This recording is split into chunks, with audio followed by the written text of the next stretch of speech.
Welcome to the EcoThink podcast, where you join us on a dive into climate change and social justice issues through a STEAM lens. Each episode, we will break down silos, build up amazement, and bring on action. We invite you to follow us on Instagram and Twitter at EcoThink Productions. If you'd like to join the Eco Geeks in supporting this podcast for just a couple of dollars a month, you can do that on Patreon at www.patreon.com/EcoThink. Now let's get on to the show.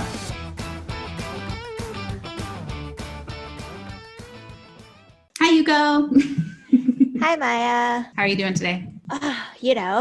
Once again, ready for this pandemic to be over. Yep, we are still recording in the pandemic, and we hope that everyone listening to this is doing okay. As okay as one can be, I suppose.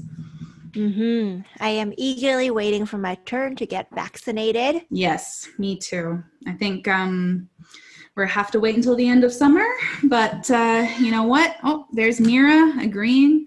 Mira's my cat. For all the listeners who don't know, you'll probably hear her occasionally if you haven't yet already. I've given up trying to silence her. She will just sing the song of her people. She's a co-host. I don't know what you're talking about. Yeah, if we need agreement, we'll just ask her. Right, Mira? At the time of this recording, the BC COVID restrictions have lifted a little bit. So now we're allowed to gather up to 10 people outside, which I'm really hoping doesn't backfire on us. Yeah, it's important to still be very careful and to maintain social distance even during these times. So please be safe and it's tiring, but it's all we can do. I'm curious to hear or read what our audience is doing to mitigate or prevent themselves from having COVID burnout or COVID fatigue. If you have any strategies, drop them down in the comments because I will be so interested in learning a little bit more. Yeah, what have you guys been doing to keep yourselves busy or keep yourselves in a better mood? So hopefully this episode of the EcoThink podcast will help you if you are one of those people who's currently struggling and you want to keep your mind off of it, because we've got a pretty big topic ahead of us today, one that's probably going to take multiple episodes to cover, and that is fast fashion. Did you know when I was a kid, before I discovered sciences, I wanted to be a fashion designer? I did not know that. I know you've alluded to like your interest in fashion, and anyone who knows Yuko knows that she loves her like fruit themed prints. So I kind of figured that you were a fashionista back in the day. I wouldn't say fashionista. I went through a bit of a what you can call an emo phase when I was a teen. So this was a lot of black, a lot of skulls. That is very different from how I picture you these days. Like legit, you showed up one day to work wearing like a banana print shirt and pineapple printed shoes or something like that. Like, yes, in the same and I was very pleased because it was very fun. But that's like the polar opposite of all goth or emo. I did a 180 flip with my wardrobe. You're like, what's the opposite of black? Rainbow. Yes. Amazing. So you were interested in fashion, so that must mean that you have some clue as to what fast fashion is. Care to give it a bit of an intro? What does fast fashion mean to you? So think fast food, but instead of food, it's clothing. So fast fashion, immediately when I think of this term, I think of stores like Forever 21, H&M, a lot of those large retail stores that seems to always be on top of different trends. Yeah. Or big chain stores, basically. Yeah, and online places like I think it's pronounced Shine, Shein. Yeah, or Shein or Shein or something like that. Yeah, and Zaful. Those are all fast fashion. Yeah, those are excellent examples. And so I did a little bit of digging into fast fashion because this was a requested topic from one of the friends of the podcast.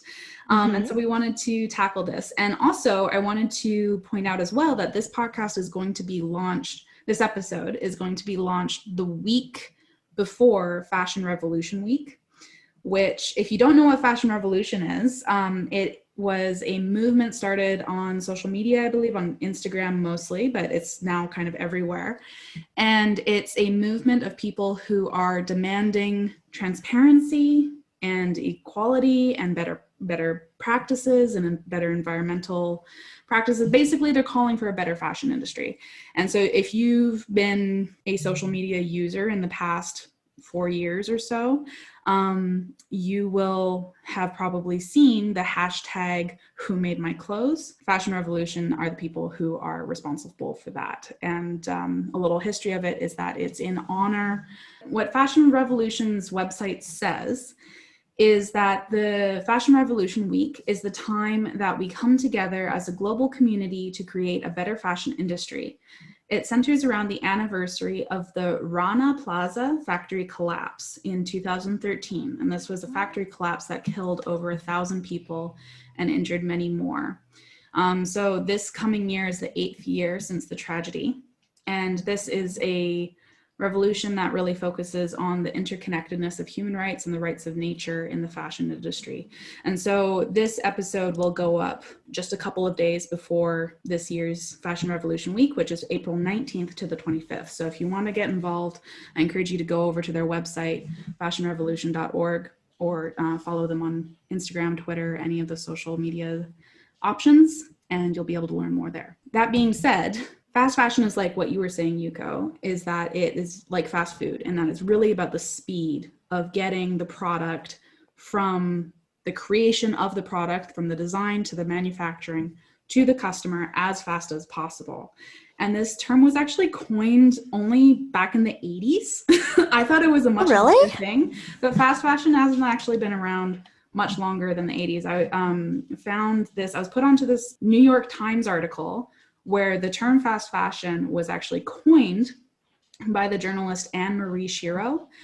And this article is the first one that discusses fast fashion, and it's specifically about two companies. One is Zara, which a lot of people are familiar with, and the other one was one that I'm not personally familiar with. I'm not sure if they're still in business. The Compagnie Internationale Express, like a French sounding company.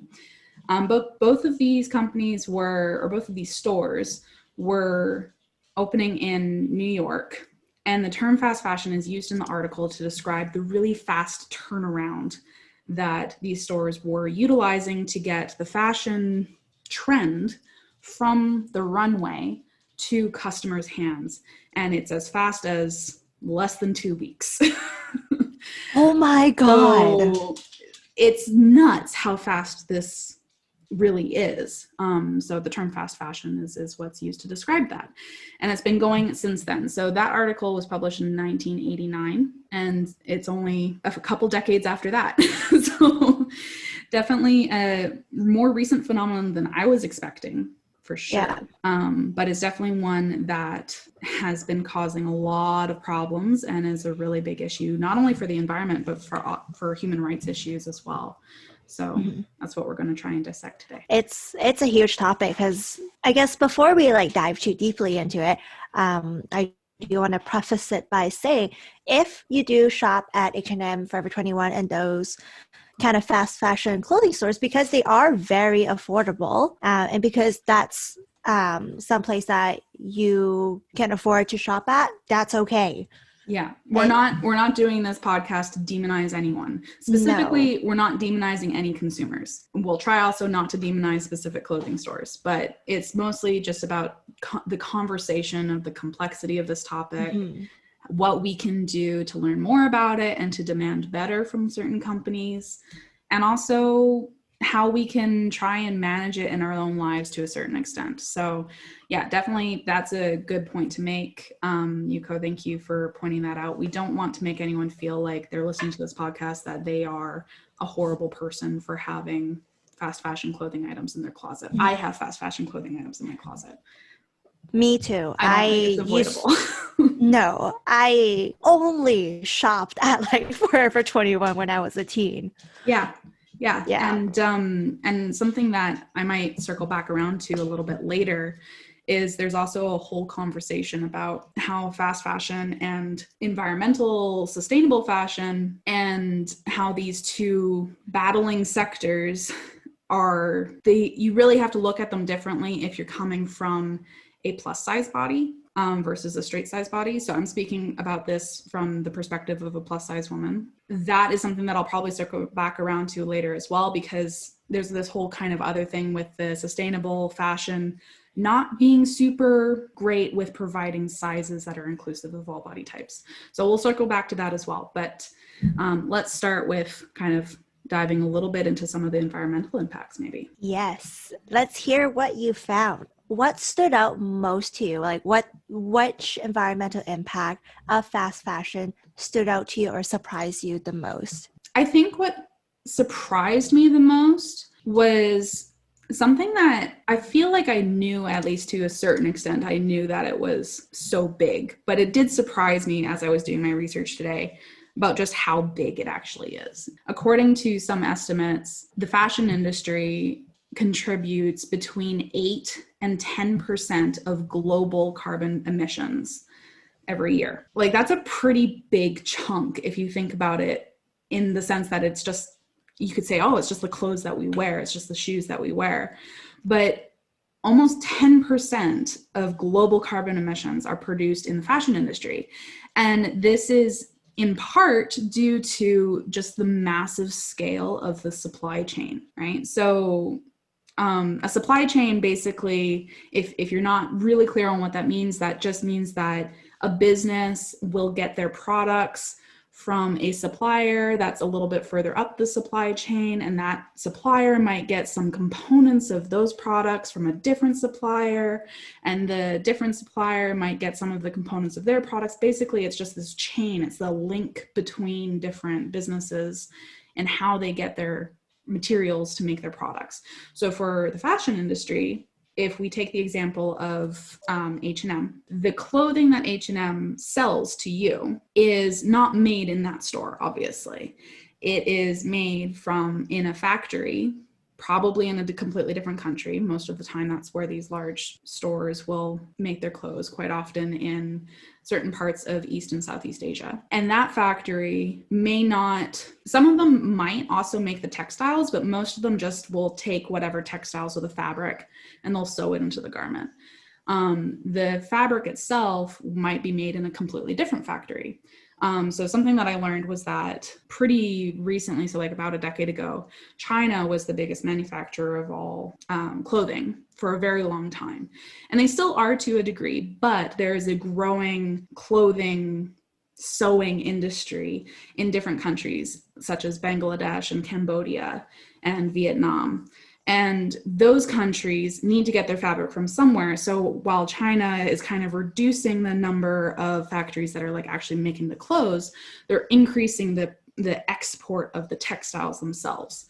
So they're still a really big player in the fashion industry. And before that, before the fabric is fabric, it's some kind of material. If it's a cotton, that means it must be grown somewhere. Often it's grown in places like India or Turkey, or various other countries around the world will grow cotton. If it's linen, then it's a different type of plant. If it's rayon, then it's actually a wood product. If it's polyester, then it's actually a fossil fuel product. It's made from gasoline, or at least crude oil of some kind. Plastic. Yeah, we'll get into that a little bit later as well. So all of these fabrics, all of these materials need to be grown, or they need to be produced, right? And so that's also done in different parts of the world as well. So you could conceivably have a t-shirt made from cotton that started its life as a cotton plant in India, traveled to China to be made into cotton fabric, then traveled to Bangladesh in order to be sewn into a t-shirt, and then traveled to a distribution center, probably in a major city area. And then that distribution center sent it to a local store where you lived before you even got the chance to buy it. And that's pretty much the simplified supply chain of a t-shirt for a place like H&M, for example. Your t-shirt is more well-traveled than you are. It's kind of a funny way of thinking about it, but in some ways, yeah, It's traveled a lot in order to get to that store. In addition to that, once you've bought it, or once it's arrived at that local store, there's also considerations to make that I didn't really think tons about. But a lot of these stores, they'll get extra pieces just to have, just in case, right? Like they'll have a certain number of small t-shirts, they'll have a certain number of medium t-shirts, a certain number of large, extra large, etc. Often these stores might get overstocked because they don't want to run out of something. Like running out of a t-shirt that is really popular is more of a problem to these stores than it is to have too many of them, because the economies of scale mean that each t-shirt is pretty cheap for them to make. So they may as well have some extra just in case. It's more of a problem for them to have an upset customer that they don't have your size. I think you can kind of imagine the problem that might cause though, right? Basically, if those t-shirts aren't sold at the end of the season or at the end of when it's popular to be in the store, where does that t-shirt go? The landfill. That's definitely one of the options. It can either go to the landfill, it can be sent all the way back through to the big distribution center, which may send it to a big holding warehouse where it just kind of sits there for a while. It might be sent to apparently there's some companies that send it to a incineration for power plant. So it will be burned essentially to generate electricity, which has its own problems. It at least is generating electricity, but it also releases a significant amount of carbon emissions in that process. A very small number, although hopefully this is going to grow soon because it seems like there's a lot of interest in this, a very small percentage of clothing is recycled and turned into new clothing or into different products. So that's kind of the best case scenario, that these things are being recycled. But for the most part, it ends up either in the landfill or being burned up.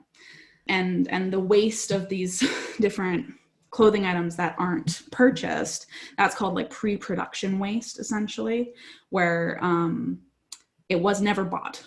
It was never bought by a consumer. It's not post-consumer. I think we talked about that term before in one of our Patreon episodes, where there's like post-consumer recycling. That means that the product was bought before by a person and then recycled after that use period, right? Yeah, the life of a t-shirt, even before it gets into the hand of a person who wants to buy it and like pay money for that t-shirt, can be quite complex. And I don't think I was expecting it to be that complex. Knowing it and hearing it said out loud, it's crazy. It's just crazy. They make so much of one product only to burn it in the end. Yeah, it's pretty frustrating. And I think the complexity of this supply chain, like the different places that it has to go around the world and all of the different steps and the fact that it has to happen so quickly, like it's such an intense pressure on this industry to do this, and it's a pressure that they created. So it's not like that, like, and by they I mean the bigwigs, not the workers, like people with money. Those people need help. They don't need to be judged. But what am I trying to say here? Like the complexity of it results in so much waste that could be avoided too, right? Like that's really frustrating. So if you think about it, like Zara is owned by a Swedish company, I believe. And it's so its main design center is in Sweden or New York. A lot of these stores have design centers in New York because that's like a big fashion center. There's specific areas around the world where all of these designs are being made. And then the design is then sent to a factory that has to make do with this design. Never mind that the designers might not be taking into account like the width of the fabric to make sure that they're using the most fabric possible, right? So there might be some fabric that's wasted, and there might be mistakes made by the factory because they misunderstood the design or the designer didn't communicate it properly or something like that. So there's a lot of waste that could be avoided if there was a little bit more time taken and a little bit less of a massive distance between the design phase and where it's actually made in the world. So like that was another interesting piece that I hadn't really considered, that there's inefficiencies in this system that if they were properly managed and like people actually took the time to think about them, it would already improve the efficiency of the fashion industry by quite a bit. Another thing that's really difficult with the fashion industry is trends. Trends come and go so quickly. Like, for example, the 90s outfits are coming back into fashion. Yeah. Who knew? Sweater right? vests, berets, non-skinny jeans. Oh my God. Well, did you know, so this was another thing that was quite interesting, and I had seen this before on social media, but I hadn't really paid much attention to it. But fast fashion companies now they market 52 micro seasons. So when you think of a season, what do you think of? About 4 months, like about summer, winter, about 4 to 5 months. You want to buy clothes for summer, right? You want to buy clothes for winter. Maybe you'll buy clothes for fall or spring. Often that line kind of blurs, right? Like often you can wear spring and summer clothes kind of in the same time, right? So it used to be that clothing manufacturers or clothing designers had 2 seasons, like spring, summer, then fall, winter. And it was kind of like that was their, and that's how like fashion weeks are often organized as well. Now, despite the fact that the fashion weeks are still kind of organized around that, fast fashion, because it is so profit driven and it's so driven to convince people to buy more and more and more, which we'll get into a little bit later, but it's developed this idea of 52 micro seasons. There are 52 weeks in a year. So this essentially means that they're pumping out new designs, new selections, new, collections of clothing almost every single week of the year. This isn't all clothing companies, but it is definitely some of the big ones. And so that means that when you go into an H&M or into a Zara or into a Forever 21 or into, I don't know, like pick your fast fashion brand. If you go in one week and you go in the other week, the clothes that you thought were new just last week are already being moved to the back of the store. They're already being moved to the discount racks. And new stuff has been put up. Like that's how fast it is.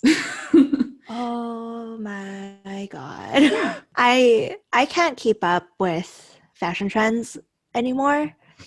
I used to be able to, but also I realize a lot of the fashion trends nowadays are catered to a younger, at least for women. I find that they are catered to younger women, or maybe that's just my algorithm. Well, actually, you would be correct that fashion is, a lot of the articles that I read called fashion inherently feminized. So any guys listening to this podcast episode, thanks for being here.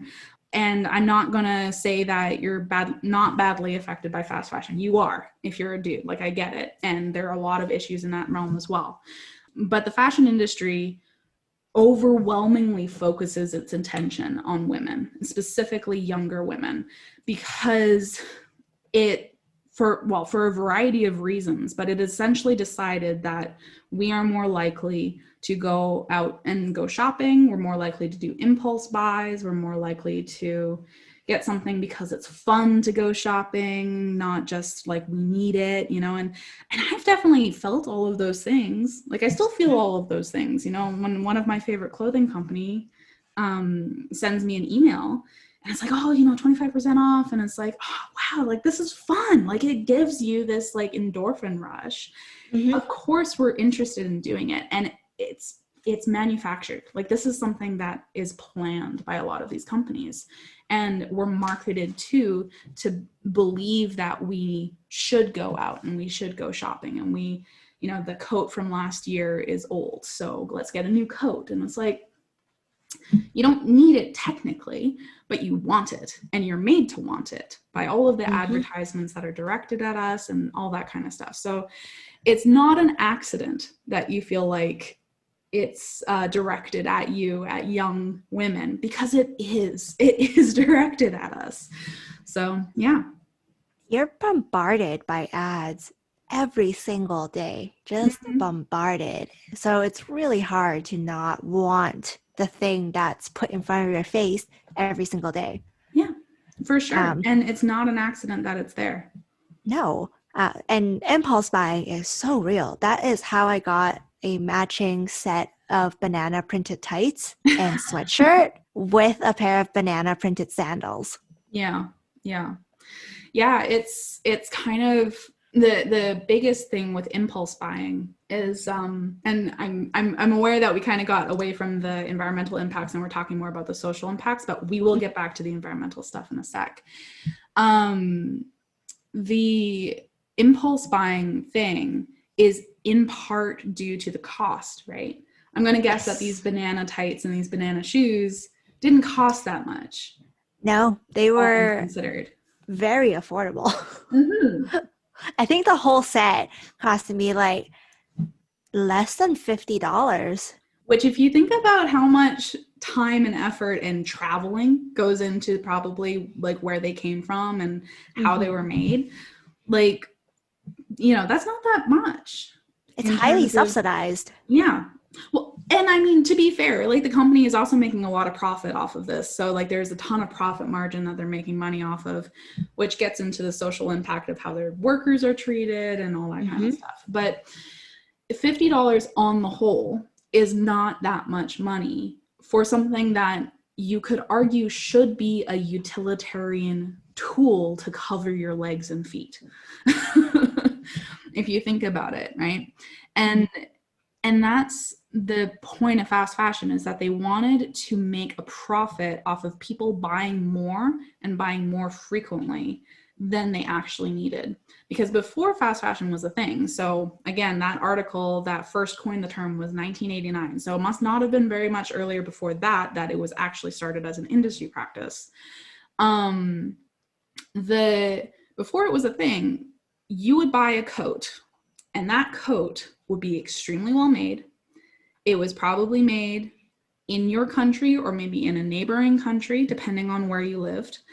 And the materials that were used to make that coat might have also been grown in country or in a neighboring country. The person who sewed it and tailored it probably made a decent wage. Might not have been tons of money, but they made a decent wage. And you would wear that coat for years. There's a whole vintage community out there that raves over the quality workmanship of some of these clothing pieces. And that's because they were made to last. You were meant to buy one coat and not have to buy another one for a very long time, if ever. And then the fashion industry was like, well, this doesn't make sense. If we want to keep making money, we need you to buy more coats. And so they decided to go that route. And this resulted in a lot of sacrifices in the quality of the coat. So it meant that it's more likely to fall apart sooner. If you wash it, like buttons might fall off or seams might rip apart. It's called planned obsolescence, right? So the idea that something that you buy is only meant to last you a few years at most, and then you are meant to go buy another one. Forget trying to repair it. It's just in bad enough condition that you can't even repair it. And that was an active decision on the part of some of these companies, because they wanted to keep people coming back and buying more and more and more. And so that's the cycle of fast fashion that we are currently in. Like, that's the industry as a whole. Oh my God, that makes me so upset. Oh, I'm sorry. It's just, no, don't be sorry. It's the reality of our fashion industry. And coming from someone who doesn't make a ton of money, but loves fashion. Like, I love expressing myself through my clothing. Of course, yeah. It's one little joy I take in life. But that is really difficult to do when all of the clothing pieces are very expensive. So automatically, I do default to buying cheaper stuff that might not be as well made. That falls apart after a few washes. Yeah, of course. Yeah, so it's frustrating. And also, if you think about, say, a teenager who just got their first job and they want to spend their own money on clothing. It's totally understandable. Yeah. And the frustrating thing is that the responsibility for being an ethical consumer when it comes to fashion, the responsibility is always put on the individual. Yes. And the problem with that is that although, yes, the individual does have a responsibility to an extent and to do their best, ultimately it's changing the industry as a whole that will make the best change here. Because it's not just one individual who can say, okay, well, I'm going to not buy any clothing at all until I can afford a $500 coat. You know, like that's not really an option for a lot of people. And that's why there's such a big issue around environmentally friendly fashion, is because it is more costly upfront. So it does limit the ability of a lot of people to access it. Mm-hmm. And yeah, it is frustrating that the responsibility is put on the shoulders of the individual in a lot of this way, because in some respects, kind of similar to how when we were talking about recycling, yes, the individual's responsibility to recycle pales in comparison to the work that we need to do to improve the recycling industry as a whole. Mm-hmm. It completely ignores that the fashion industry has to do a lot more work to make it so that affordable, well-made, ethically made, and environmentally friendly made, and like all that needs to become the norm. That shouldn't be like this, you know, pay a lot of money and you'll get it. It shouldn't be a prestige thing. It should be a normal thing. And so that's the work that needs to happen. But before we get too into the weeds about the social stuff, I do want to give a few tidbits about the environmental impact. So if anyone was interested in knowing exactly what the fashion industry does to the environment, I got these figures from a website called sustainyourstyle.org. And so this article was written back in 2017. So it's about 4 years out of date, but the figures will give us a bit of an idea of the impact on the environment. So 20% of industrial water pollution comes from textiles, treatment, and dyeing, right? So making the fabrics different colors. So 20% of all industrial water pollution is from the fashion industry. And 90% of wastewater from the areas that these clothing are being made is being discharged into rivers without any treatment because the infrastructure isn't there. So in terms of water usage and water contamination, there's a really big impact happening in countries that are producing textiles and producing fabrics, because the infrastructure to treat the water before it goes into waterways hasn't been put in place. And for that matter, the chemicals and the dyes being used to change the colors of the fabric and make it beautiful aren't always the best for our health as well. So there's a lot of health impacts that are coming from this, as well as environmental impact. If you're wondering about so how much water is this in terms of water per amount of fabric, one figure is really fascinating to me, is that it's 200 tons of fresh water to dye 1 ton of fabric. It's a 200-to-1 ratio. So textile artists might already be aware of this. My mom's a textile artist and she likes to work with that. And so I knew that it required a decent chunk of water to dye some fabric, but to think about it on an industrial scale of a 200-to-1 ratio is pretty nuts. Taking into consideration as well that a lot of the countries that produce these fabrics and produce these textiles are already water poor. This is using a lot of water that could be diverted or could be used to make sure that people and crops and animals are able to get the water that they need. So it's pretty intense. It's pretty intense water usage. I didn't realize how much water went into the textile industry. Yeah, it's pretty intense. And a lot of this has to do with the dyeing process, like I mentioned, but then there's also the growing process of some of the fabrics, right? So a lot of people will know that when you're getting into sustainable fashion, people tell you to go and choose natural fabrics over synthetic fabrics, cotton over polyester, for example. Mm-hmm. And while that is true, generally speaking, it will reduce the impact of carbon emissions as a result of creating this fabric. Cotton does also have a pretty big impact in terms of its water usage because it requires so much water and often a lot of fertilizer and often a lot of pesticides in order to be able to grow it successfully at an industrial scale. So if you are going to choose cotton, try and choose organic cotton as much as possible because that will reduce the amount of chemicals being used in the process.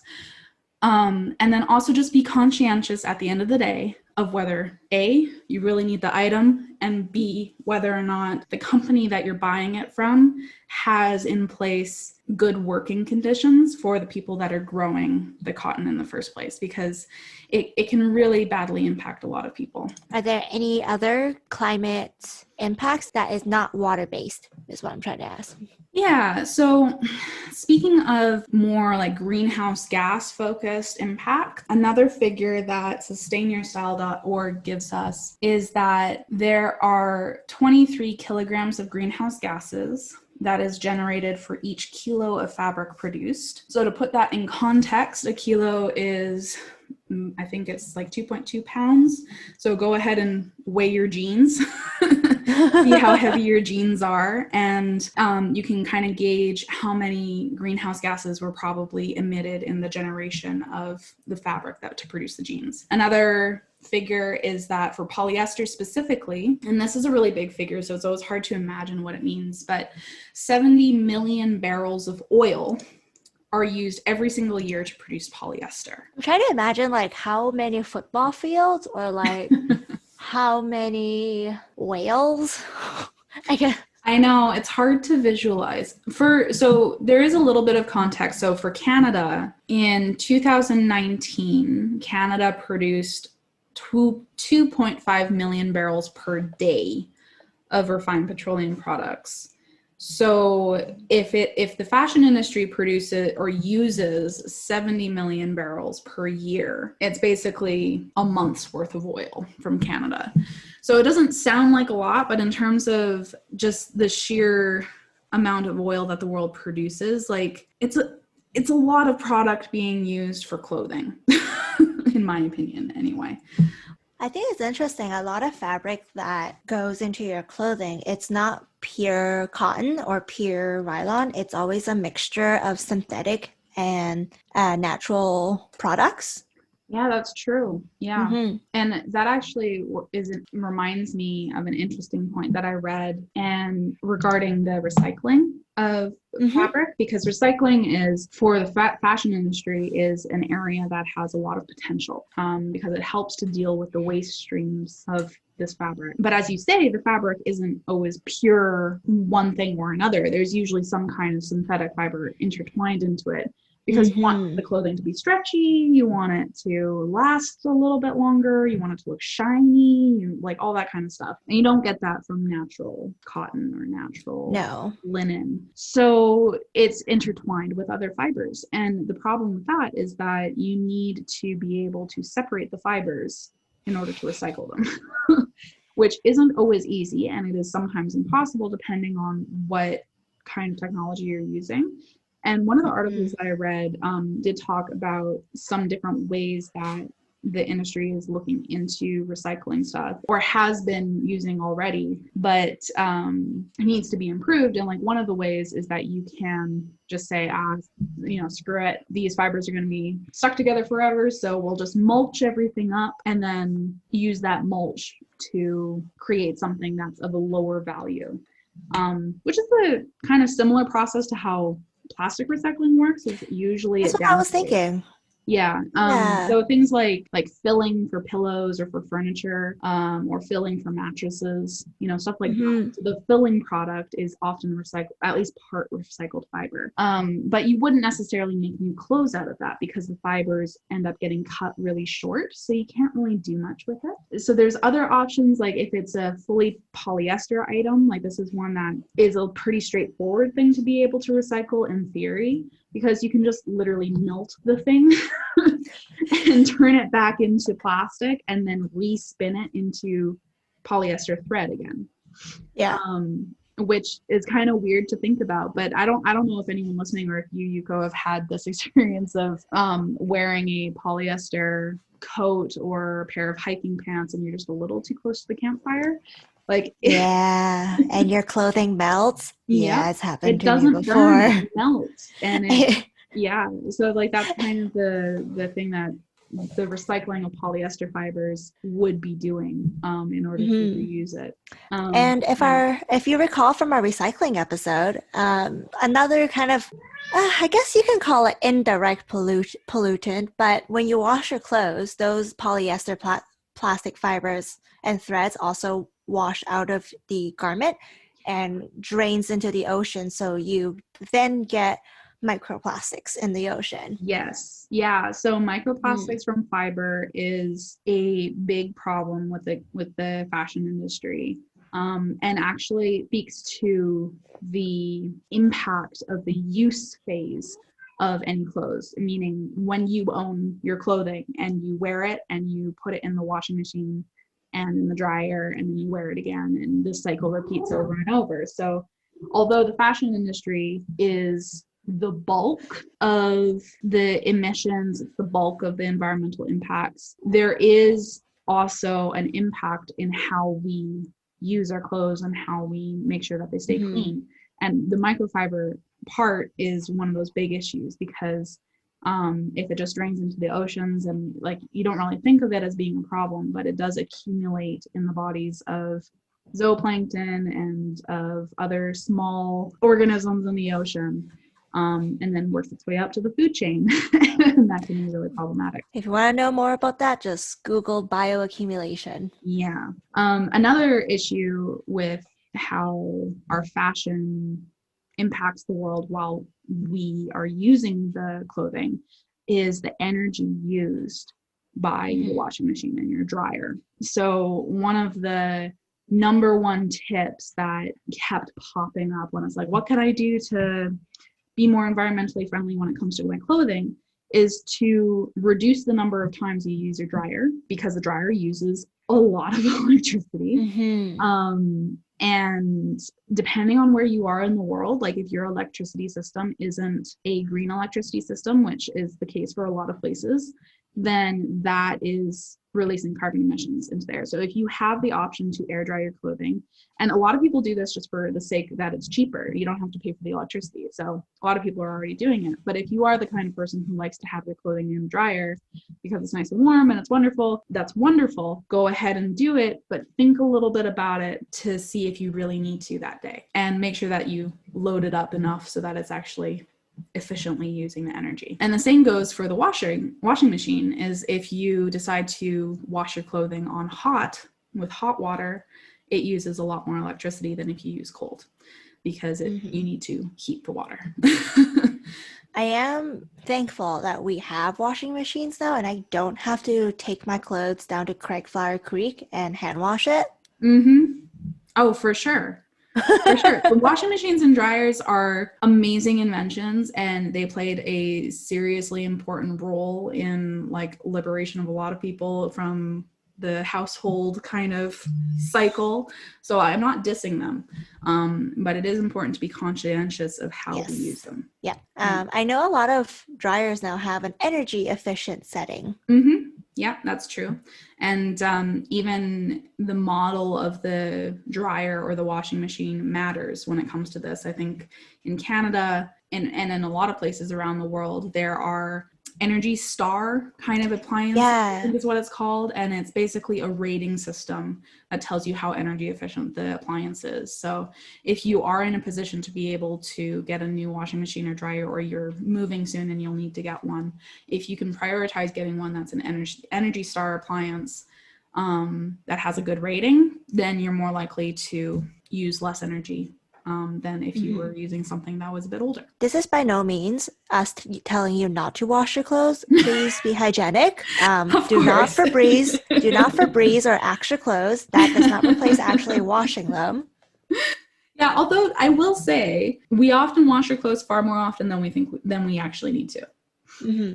This was something that I'm still learning because I'm definitely the kind of person that I want my clothes to be clean. I sweat a lot. I'm a bigger lady. I tend to, I feel like it's stinky after maybe one or two wears. But if it's possible, air out your clothing so that you wear it at least one more time before you put it in the wash.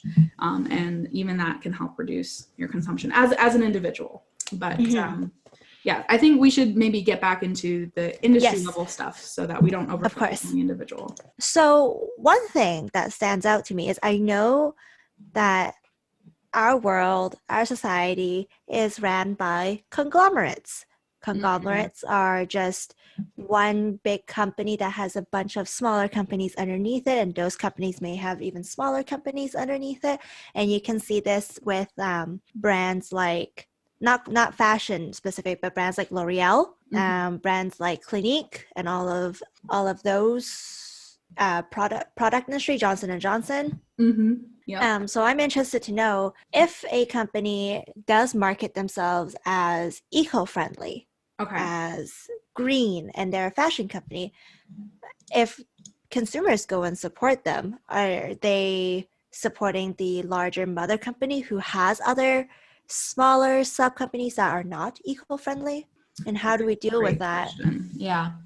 I don't know if the two of us are qualified to really answer this because we didn't study economics or anything like that. But that is, I would love to look into it more for sure. Yeah. From what I know, and I invite anyone who knows more than me to clarify this more and comment in the comments or reach out, and I'd be happy to discuss it more. But from what I understand, it depends on the governance relationship between the parent company and the subsidiary company, because they're not always equal.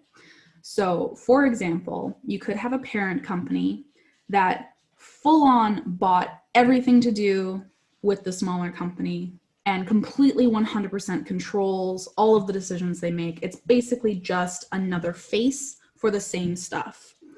In that situation, if you choose to buy something from the smaller company because it is marketed as more eco-friendly, what you're doing is at the very least, you're indicating to the parent company that marketing strategy and those products under that umbrella are more popular to you and people like you than products from the parent company itself, which can be useful to an extent. And so that kind of relationship, if it's very direct like that, the money does kind of I'm not 100% sure, but the money does kind of blend, in terms of, but that's not the only way that these companies own each other. Sometimes the companies will have a controlling share, which means that they own 51%, for example, of a company. Which means that there's other people and other companies that also own part of it, including the smaller company itself. And so that means that the parent company might not have full control over exactly what the smaller company is doing. And that smaller company might genuinely be yeah, you know what, this is our mission, this is our thing. And also we were doing so well that Johnson and Johnson decided to buy out part of us. And, there's a certain point where you just can't really say no to that kind of thing. The whole saying no to that kind of takeover, from what I understand, is not easy to do. I'm not saying it's impossible, but I'm from what I understand, it's not easy. So in that sense, I would still say that you're supporting the smaller company, which is good. Now, the thing is that it's more of a question of triple checking that this smaller company is actually doing what they say they're doing, because, and this gets into the topic of greenwashing. And this is kind of what I think a lot of people are concerned about in this conversation of who am I actually supporting? Am I supporting the parent company or am I supporting the smaller one? And I think when people are concerned about that, they're concerned that the smaller company that is claiming to be environmentally minded, they're claiming to use less water, they're claiming to use less pesticides, they're claiming to treat their workers right. They're worried that it's all a ploy to get you to trust them and that they're not actually doing that work. And so what I say to that is you can do your homework to try and suss out whether they actually are doing that work. one quick way to kind of gauge what they're doing is to look for the numbers. Look on their website, look for actual like amount of water saved, amount of carbon emissions diverted, like percentage of like fertilizers reduced or whatever. Like look to see that they're actually showing you the work, that they are showing you the steps that they're taking. They don't have to be perfect as long as they're making progress. Like, how transparent is the company? Exactly. How transparent are they? And if you can't find any numbers whatsoever and they're just using pretty language, I would probably stay away from them. Or ask them to do better. Ask them to show you their numbers.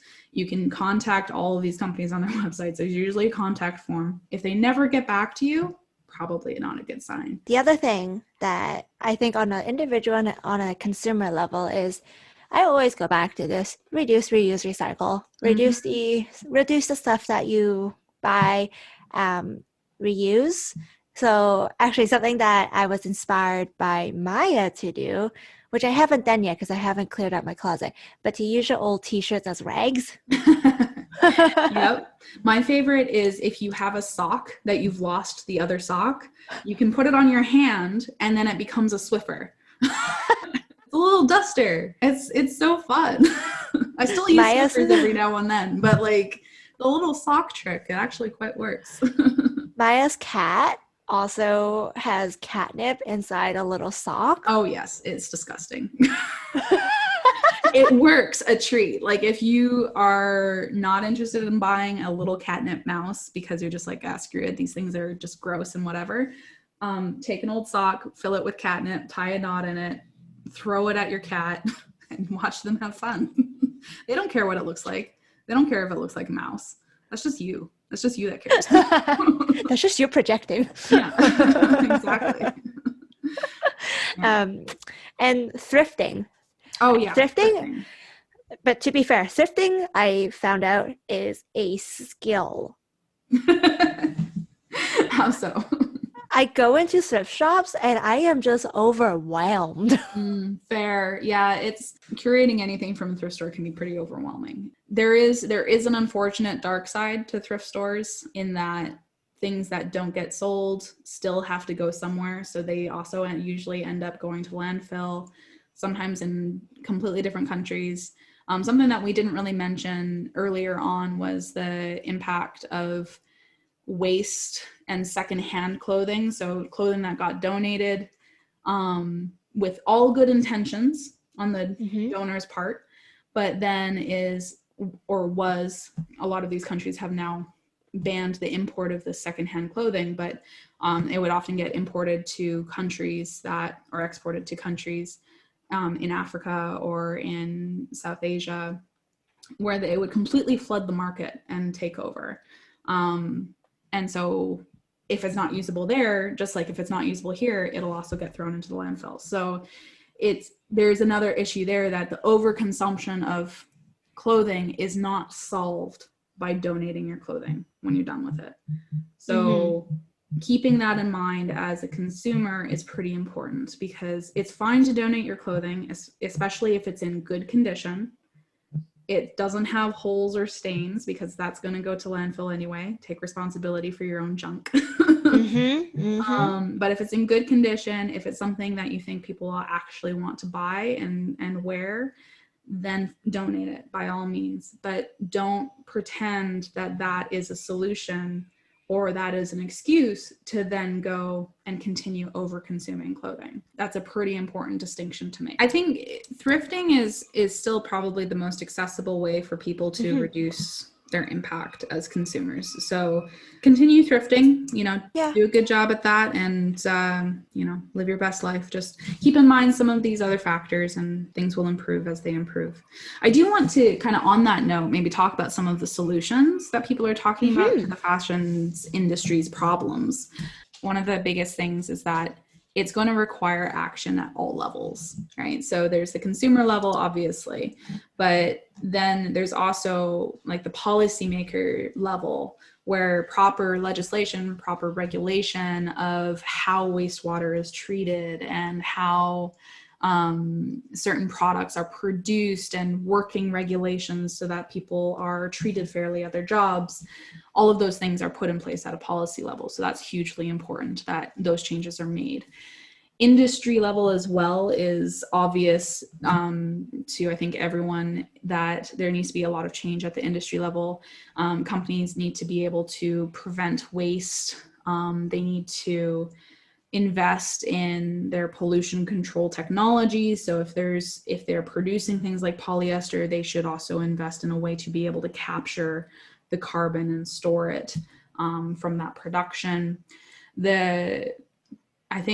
all industry players need to avoid surplus production. So that thing that we were talking about before about just making way more t-shirts than needed just in case, that needs to stop.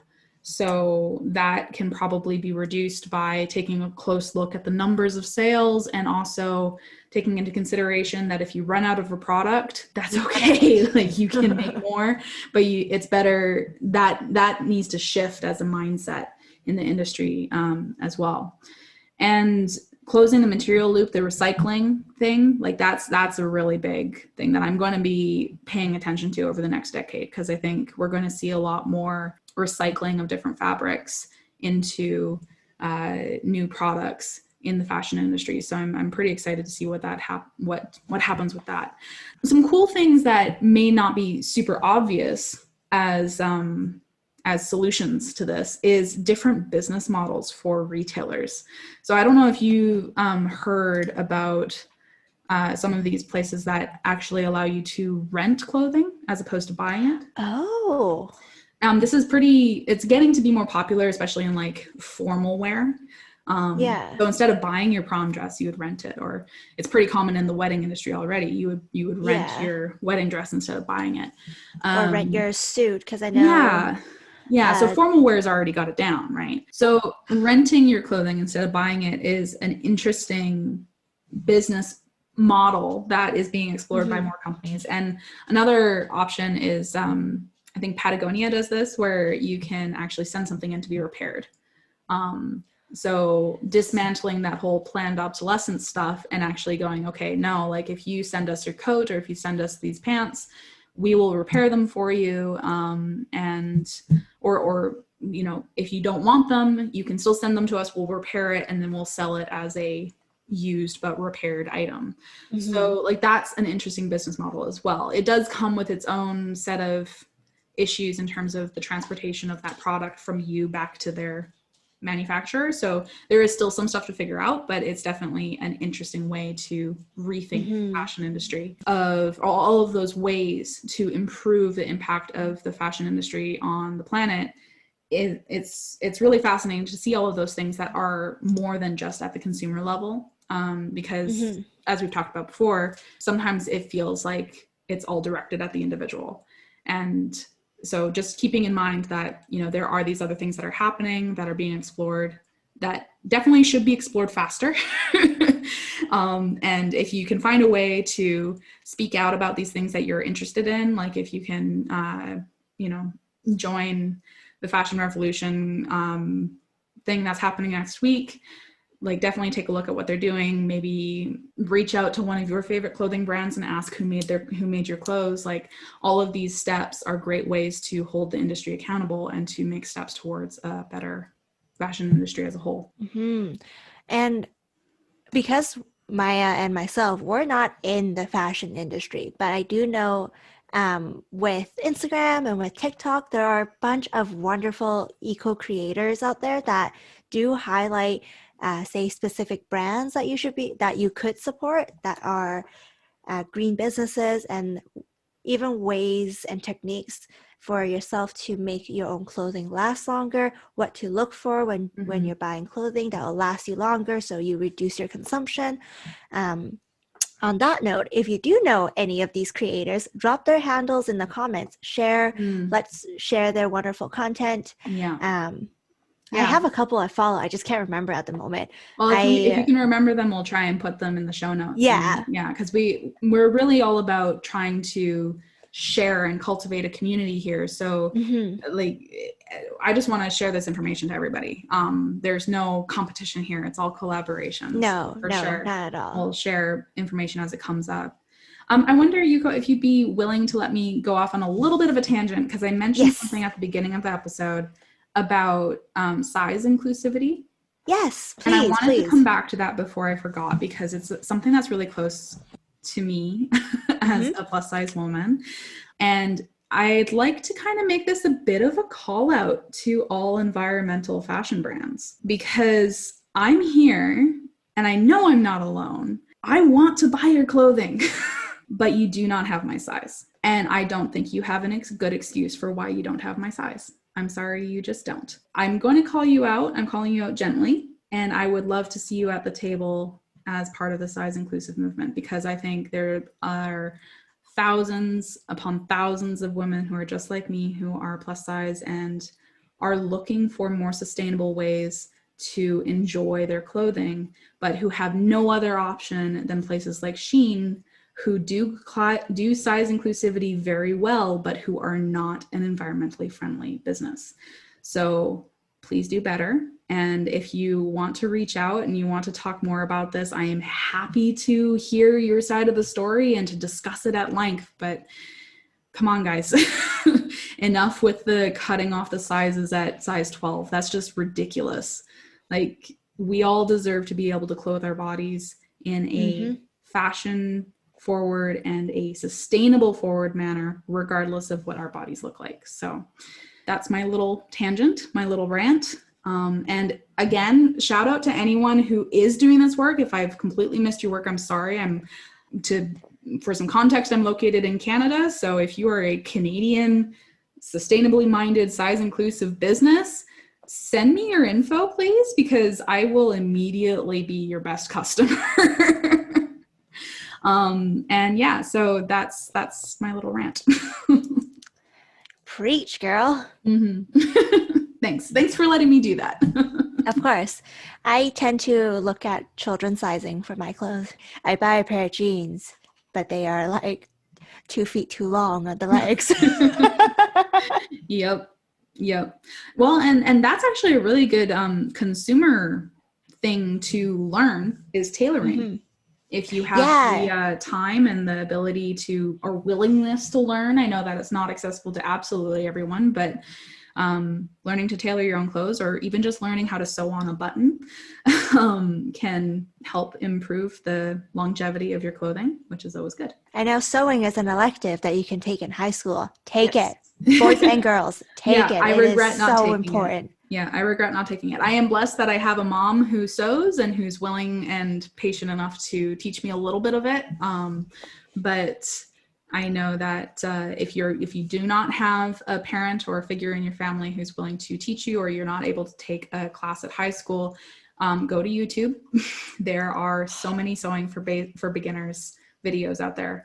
And I highly recommend taking a few minutes to at least learn a few simple, like, mending techniques. I love the new trend where you're just sewing little designs on your t-shirts, like a little sunflower, a little whale. I want to get into that a little bit more, because I think it's a great way to patch a hole. It's a great way to patch a hole, and it looks cute. It updates your t-shirt so that it looks more fun, and it's like a new piece in your wardrobe all of a sudden. Yeah. My clothes are all practical at this point. I work most of my week now. I'm still guilty of like looking for the cheap options, knowing full well that price on the price tag does not include the environmental hidden price in it. Yeah. It's also kind of hard because sometimes you can see that a company's trying. Yeah. That they're trying to improve, that they're trying to progress, and they're not perfect. Like, I don't think there is a company that's perfect. Feel free to prove me wrong in the comments, but I just don't think there is one. And so, I'm wearing clothing right now that is from my favorite clothing brand, and they're a local clothing brand, but they don't make the fabrics here in Canada. I don't even think they make the items here in Canada. I think they make them abroad and ship them from their local space. And that's a pretty common thing for small businesses, because they don't have the capacity to be able to make the fabrics and make the clothing there. And not only that, but the price would go up through the roof. So it's an understandable problem.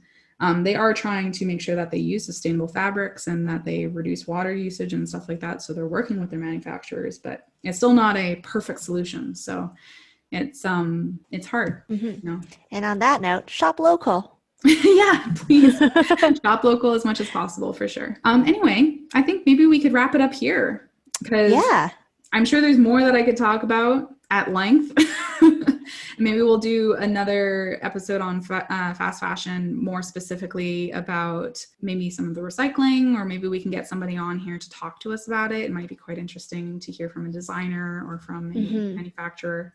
So we'll see what we can do. But if anyone listening has any questions about fast fashion that we have not been able to cover, feel free to reach out and get in touch with us at EcoThink Productions on Instagram. That's where we're most active. Yeah, it was great talking to you about fast fashion, Yuko. Thanks for listening to me. No, I love that. Fast fashion, again, is another topic I'm still really interested in, even though I dress like a naturalist and a zookeeper most days. It is still something I'm super interested in. I know I threw this topic at you quite recently because a friend of mine was like, can you guys do a topic, do an episode on fast fashion? Yeah, I'm happy to do it. It's something that has fascinated me as well. And I admit that part of this was a selfish endeavor because I'm interested in potentially looking into some EcoThink merch in the future. And I want to make sure that we aren't hypocrites and aren't going to give you merch that harms the environment in any way as much as possible. So doing some of this research ahead of time is going to be useful in that endeavor as well. So. Well, thank you everyone for tuning in to another episode of the EcoThink podcast, and we'll see you next week. Thank you for listening to this episode of the EcoThink podcast. We hope you enjoyed learning something with us today. EcoThink podcast is an official product of EcoThink Productions. You can find past episodes, transcripts, and show notes on ecothinkproductions.com/podcast. You can support us by following us on Instagram and Twitter at EcoThink Productions and join the Patreon on patreon.com/EcoThink. See you next week.